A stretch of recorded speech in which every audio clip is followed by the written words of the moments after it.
Darkness. We hear police sirens. They sound close. We hear the faint sounds of an altercation, an attempted arrest, and then gunshots. It gets quieter until it fades out. We hear the sound of a woman wailing in the distance. Lights up. We see the front porch of a small apartment unit that's part of a bigger unit. Each apartment unit has its own porch. The porch light is on at one apartment. We see another turn on. Gloria comes outside and sits on her front porch and sobs. She hears a rustling sound nearby and looks up. Who's there? Hello? More rustling, and then a young black male appears. His name is John. He is dressed in contemporary, trendy clothing. What are you doing here? What do you want?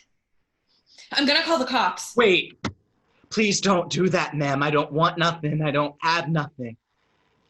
See? He holds up his hands. What are you doing here at this hour? Do you live around here? I used to. Well, do you need something?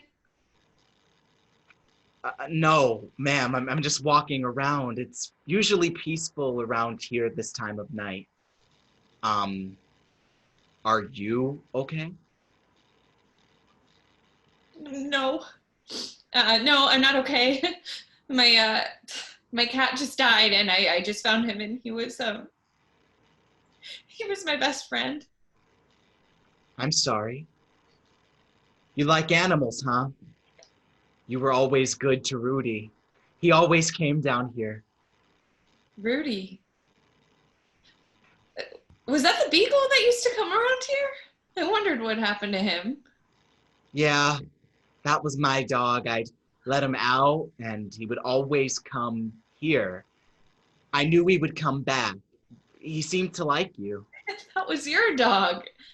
He didn't have a tag. He was a cute little fella, but I don't recall seeing you.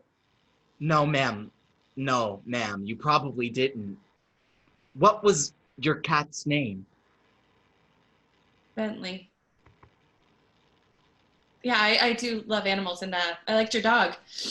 It's been a while since I've seen him. Yeah, he ran away. My mom was real broken up about it. She loved him too. Oh. I'm sorry to hear. I'm sorry about your cat. I feel you though. Rudy was kind of like my best friend too. Yeah. Thanks. I'm sorry. You used to live around here? Because I don't recall your face, and I know pretty much everyone who lives around here. Oh, I remember you. I used to see you. But you didn't speak. No, ma'am, No, ma'am, I didn't. Is there anyone with you, or are you out here alone? Yes, ma'am. Just me. I didn't know where else to go. Oh, I would invite you in, but I'm waiting for my ride to the 24-hour vet, to take the body. I understand. I'm cool out here for now. John fidgets. Are you okay? Yeah, I'm sorry. I'm just a little uncomfortable. Oh. Well, maybe you should make your way back home. It's really late. Does your mom know where you are? My mom and dad know where I am, but I can't go back home. Well, where are you gonna go? John shrugs, looking down really uncomfortably. Is there someone I can call? No, I mean, no. Ma'am, there's no one you can call. I want to stay here, if that's okay. A policeman approaches them. John freezes. In fear? No. He does not move or speak. Ma'am, I just came over to make sure everything was okay. You shouldn't be out here alone at this hour. Oh, I was just waiting for a friend to pick me up and take me to the 24-hour vet. My cat died. Sorry to hear that, ma'am. I was just talking to She gestures to where John is standing.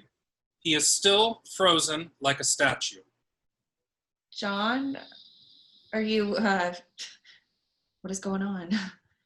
Ma'am, is there someone I can call for you? Well, why aren't you, don't you see?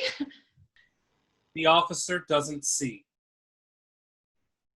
Oh, yes, I'm fine. I think you don't see him? Who? The young African-American boy who is... Oh, we handled that situation, ma'am. You have nothing to worry about. It's unfortunate. The other boy looks just like our suspect at large. He really shouldn't have been roaming the streets at this time of night. It's unfortunate. But we did end up getting the real suspect. It is a shame about that boy, but, well, he was likely up to no good anyway, you know?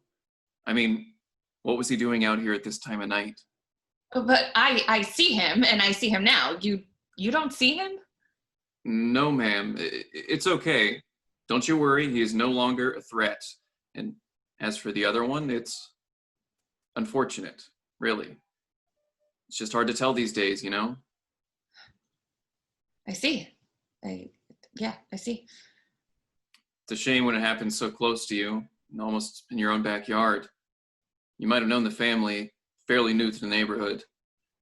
Maybe they just aren't used to this kind of neighborhood. They don't know you just can't walk around at night. Well, it's unfortunate. Gloria is staring at John, who is still frozen. Oh no. Was it you? No, ma'am, a rookie. But it's not his fault, you know? It's just hard to tell these days. The officer gets a radio call. I have to get going. You sure you're okay? Yes, yes. Okay. You have a good night. He starts to leave and turns back to her. It might be a bit rough around here for a little while, but it usually passes. People move on. Just call us if you need us. The officer leaves. Gloria goes over to John, who is still frozen. She slowly reaches out and touches his face. He softens. There are tears in both of their eyes. John, I don't... Why did you come here? I didn't mean to. I was just wandering around and you came outside and I wanted to see if you could see me. We hear a woman wailing in the distance, but it sounds closer this time. It is filled with sadness, despair, and anger. They both look towards the sound, then at each other. Blackout.